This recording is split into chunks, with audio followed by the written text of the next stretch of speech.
எல்லாரும் சொல்ற விஷயம் என்னன்னா பி யுவர் செல்ஃப். நீங்களா இருங்கன்னு சொல்லுவாங்க.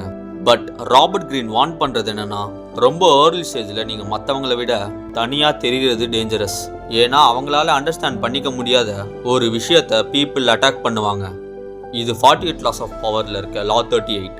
Think as you like but behave like others. 16th centuryல கடவுளுக்கு எதிராக பேசுறதோ இல்லை ஏத்திசம் ஃபாலோ பண்றதோ இன்ஸ்டன்ட் டெத் சென்டென்ஸ். பட் அந்த தப்பை தான் டொமாசோ கேப்பனெல்லா செஞ்சாரு. சர்ச்சுக்கு எதிராக பேசினதுனால அவரை தூக்கி ஜெயிலில் போட்டாங்க. 6 வருஷம் பயங்கரமான டார்ச்சரை அனுபவிச்சாரு. அந்த டைம்ல தான் அவருக்கு புரிஞ்சுது, இப்படி டைரக்டா உண்மையை சொல்றதுனால அவர் உயிருக்கு தான் ஆபத்து. பட் அதுக்குன்னு அவரோட நம்பிக்கையை அவர் மாத்தல. ஆனா சர்ச்சுக்கு சப்போர்ட் பண்ணி ஒரு புக் எழுதினாரு. பட் அந்த புக்கில் இன்டைரக்டா அவர் சொல்ல வேண்டிய விஷயத்த சொல்லியிருந்தாரு.